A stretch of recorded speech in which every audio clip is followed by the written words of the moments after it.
Welcome to Dicta, your weekly dose of law school and bar exam information. I'm Carrie Ann. And I'm Puyan, and we're the co-founders of Vinco. And today we're going to be talking about my least favorite subject, but something I think is really important to be discussed, student loans. You excited? Yeah, fun. So I recently did a Periscope about this and got a lot of great feedback from people who also have student loan concerns and thought that it would be good to get Puyan to weigh in on this subject as well. So I'm going to do a little interview here. Oh boy. So I'll start. I will share my information as well so you don't feel just obligated to do so on your own. I only have student loan debt from law school. Do you have student loan debt? Yes, from law school. Just from law school? Yes. Okay. So I, when all is said and done, have $215,000 in student loan debt. That is between federally funded loans and one private loan. So I think right now with the juice running, it's at like 190, but it was lower than that. But the interest is really, kicking my butt right now. Yeah. See, I can do everything better. Even take out more student loans. One category I wish I was losing in.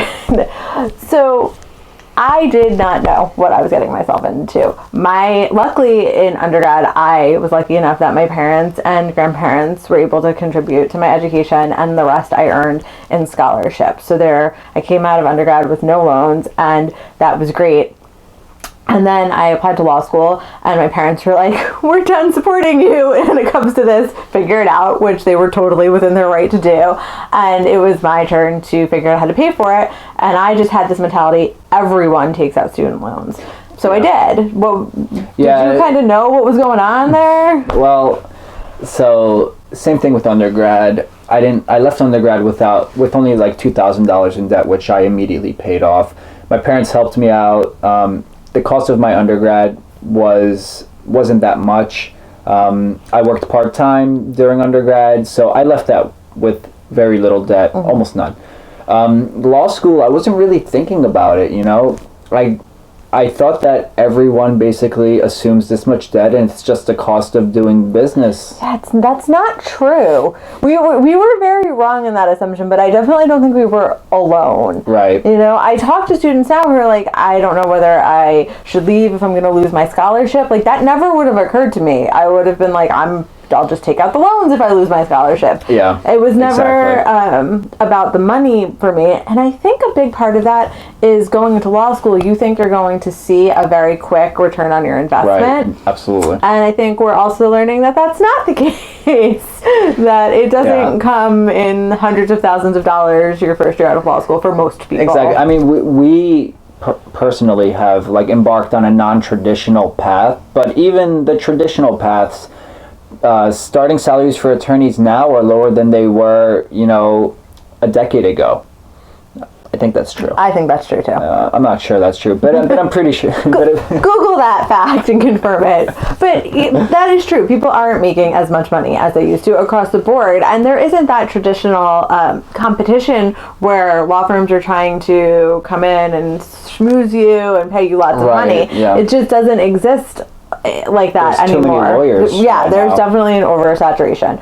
So, all right, it's not all grim and terrible though. We do have some suggestions for how to not end up in this situation.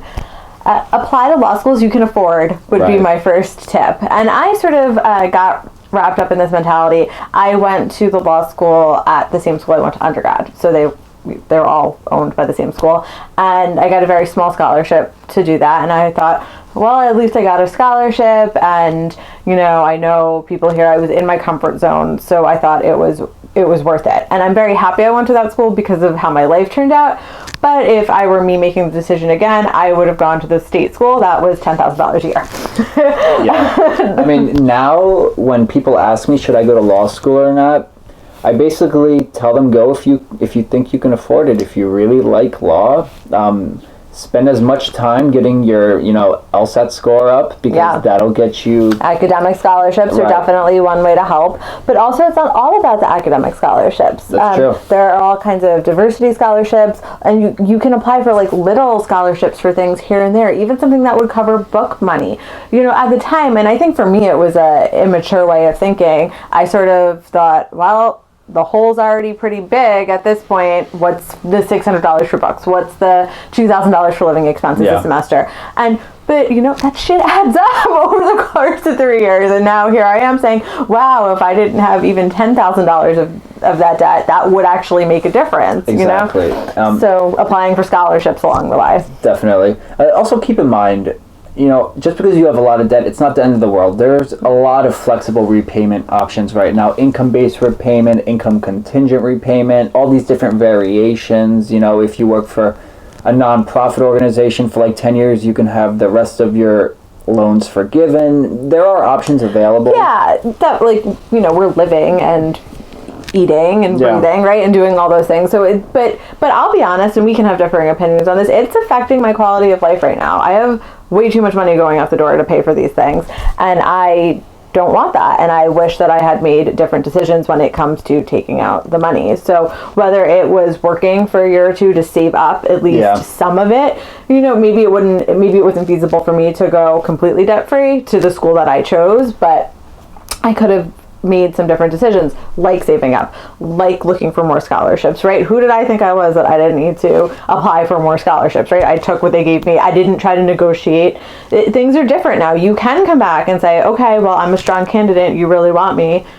That things like that wouldn't have occurred to me. Yeah, I never knew I could do that in the past. So I think the takeaway here is not trying to discourage you from going to law school if you've decided that's what you want to do, but to think about these things. Think about applying to schools that you can afford, applying for scholarships, and not just academic scholarships, or taking some time to work and save up, and having maybe a part-time job during law school if that's something that you can make work for you. Definitely. So if you have any questions or comments about what we've discussed today, feel free to post on our Vinco Facebook page or send an email to Carrie Ann at vincoprep.com. And we will see you next week.